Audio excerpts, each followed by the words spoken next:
Последние новости из Туркменистана. Читайте нас в Телеграме и не забудьте подписаться.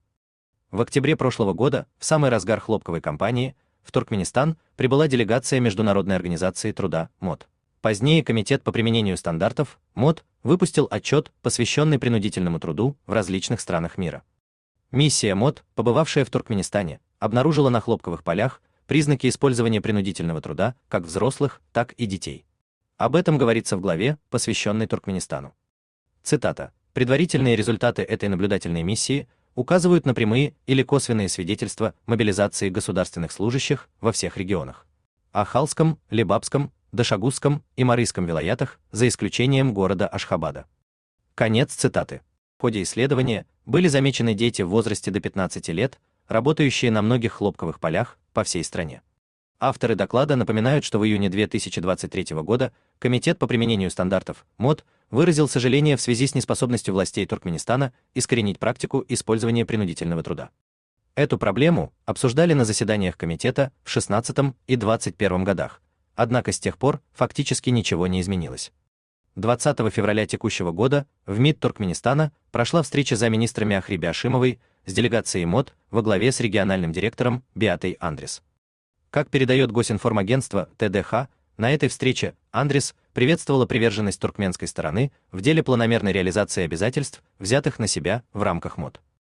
Но, конечно же, в сообщении ТДХ нет ни слова о принудительном труде.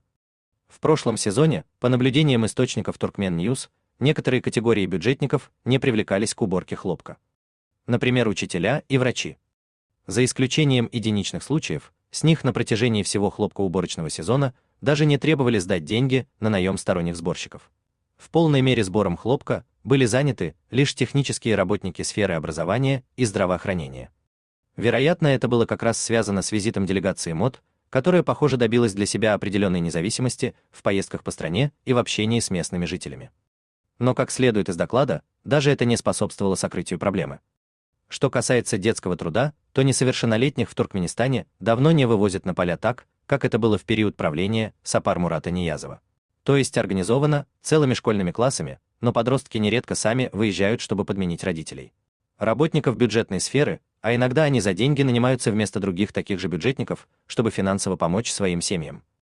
В отчете Комитета по применению стандартов МОД говорится о сезоне сбора хлопка 2022 года, который был особенно жестким. На руководителей госпредприятий давили сильнее, чем обычно, требуя обеспечить достаточное число сборщиков. Работать приходилось при температуре от минус 10 до плюс 40 градусов. Людей не предупреждали о возможном контакте с опасными химикатами и не оказывали им медицинской помощи. Но зато они сами оплачивали дорогу, питание и размещение. При этом в Национальном центре профсоюзов Туркменистана авторам доклада официально заявили, никаких жалоб на принудительный труд к ним не поступало. Земля в Туркменистане находится в собственности государства, дехкане обрабатывают ее на правах арендаторов. Власти предписывают им, что, где и когда сажать или убирать, а единственным законным способом сбыта урожая является его сдача государству по фиксированным ценам. Взамен власти обязуются субсидировать дехканам цены на семена, удобрения, услуги техники и прочие необходимые ресурсы. Бюджетники становятся одним из таких ресурсов. Их принудительно вывозят на поля, чтобы они помогли дехканам убирать урожай. Далеко не всегда арендаторы рады помощи, нередко горожан привозят на полупустые поля, просто для отчетности, а дехкане все равно должны заплатить им небольшую сумму за тот хлопок, что удается собрать. Однако чиновники заинтересованы лишь в том, чтобы показать свое участие в хлопковой кампании вышестоящему руководству.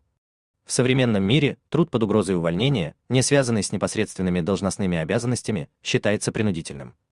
Ситуация усугубляется тем, что в Туркменистане государство является основным работодателем, поэтому бюджетники смиряются с хлопковой повинностью, чтобы не потерять работу. Полный доклад Turkmen News и партнеров о хлопковой кампании 2023 года будет опубликован в апреле этого года. У вас имеется интересная новость, и вы хотите ею поделиться?